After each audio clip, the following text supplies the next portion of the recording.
अगर आपकी डाइट तीसरी, चौथी या 10वीं बार फेल हुई है तो 1 मिनट के लिए खुद को दोष देना बंद कीजिए, क्योंकि प्रॉब्लम आपकी विल पावर नहीं है, प्रॉब्लम आपका ब्रेन है। अपने आपको एक क्वेश्चन कीजिए, अगर आपको पहले से पता है कि हेल्दी खाना क्या है, शुगर नुकसान करती है, एक्सरसाइज जरूरी है, तो फिर वेट कम क्यों नहीं हो रहा। आज मैं आपको वो वजह बताऊंगी जो शायद किसी डाइट प्लान में नहीं बताई जाती, और हो सकता है कि इस वीडियो के बाद आप कभी नहीं बोलोगे कि मैं मंडे से डाइट शुरू करूंगा। बिहेवियर चेंज पर लिखी दुनिया की सबसे फेमस बुक ऑटोमिक हैबिट में जेम्स क्लियर एक बात कहते हैं, you don't raise to the level of goals, you fail to the level of your system. समस्या आपकी डाइट नहीं, समस्या आपका सिस्टम है। हम गोल बदलते रहते हैं लेकिन आदतें कभी नहीं बदलते, और जब आदतें वही रहती है तो रिजल्ट भी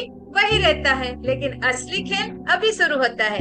एक सीन इमेजिन कीजिए, रात के 11 बजे है, पूरा घर में सन्नाटा है, आप किचन में खड़े हो और आपने सुबह ही अपने आप से प्रॉमिस किया था कि आज से शुगर बिल्कुल नहीं, लेकिन पूरे दिन भागदौड़, ऑफिस की रिस्पॉन्सिबिलिटी और स्ट्रेस, और अब सामने रखा है आइसक्रीम का बॉक्स। आप खुद से कहते हो बस 2 चम्मच, लेकिन 5 मिनट के बाद आधा बॉक्स खत्म हो चुका होता है। आइसक्रीम खत्म लेकिन गिल्ट शुरू, और फिर वही डायलॉग, मुझसे नहीं होगा, मैं कभी वेट लॉस नहीं कर पाऊंगी। तो आप ध्यान से सुनो, आप डाइट से नहीं, आप अपने इमोशन से हार गए हो। और यही 95% लोग सबसे बड़ी गलती करते हैं। उन्हें लगता है कि वेट लॉस सिर्फ खाने का प्रॉब्लम है, लेकिन साइंस कुछ और कहती है। जब हम स्ट्रेस में रहते हैं तो हमारे शरीर में कॉर्टिसोल हार्मोन्स बढ़ता है, और यही हार्मोन्स ब्रेन को हाई शुगर और हाई फैट फूड की क्रेविंग भेजता है। लेकिन कई बार आपको भूख नहीं लग रही होती है, फिर भी आपको खाने का मन करता है। हमें ये बात हमेशा याद रखनी है कि हर क्रेविंग भूख नहीं होती, कई बार वो सिर्फ एक इमोशन होता है जो फूड का रूप ले लेता है। और यही तो वजह है डाइट बार बार फेल होती है, क्योंकि हम फूड बदलने की कोशिश करते हैं, माइंडसेट नहीं बदलते। हम प्लेट बदलते हैं लेकिन पैटर्न नहीं बदलते, और जब पैटर्न वही रहता है तो रिजल्ट भी वही रहता है। तो सवाल ये है कि इसे बदला कैसे जाए। तो अभी हम 4 स्टेप का फ्रेमवर्क समझते हैं।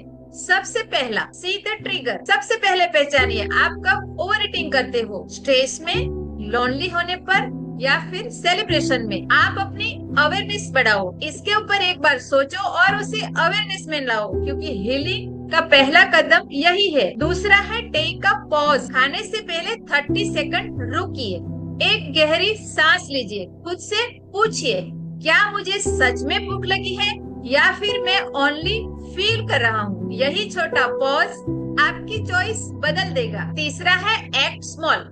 परफेक्ट बनने की कोशिश मत कीजिए। अगर आपको 30 मिनट की वॉक नहीं होती है तो 10 मिनट वॉकिंग से शुरू कीजिए। अगर आप खाने से शुगर कट डाउन नहीं कर सकते हो तो कोई एक चीज को कट डाउन करना शुरू करें, क्योंकि शुरुआत करना इम्पोर्टेंट है। छोटे कदम ही बड़े बदलाव लाता है। चौथा है रिपीट विद कंपैशन। अगर आज डाइट टूट गई तो खुद को पनिश मत कीजिए, लेकिन अगला मील सही चुनिए, क्योंकि एक गलती आपकी पहचान नहीं होती, लेकिन उसे रोज दोहराने से एक आदत बन जाती है। और इसे ही तो कहते हैं कंसिस्टेंसी, जो परफेक्शन से हमेशा ज्यादा पावरफुल होती है। आज मैं आपको 7 दिन की चैलेंज देना चाहती हूँ। एक नोटबुक लीजिए और हर क्रेविंग के समय सिर्फ 3 बातें लिखिए। अभी मुझे किस चीज की क्रेविंग हुई, उस समय में क्या महसूस कर रहा था, मैंने आखिर क्या खाया। सिर्फ 7 दिन। मैं वादा करती हूँ कि आपको अपनी सबसे बड़ी प्रॉब्लम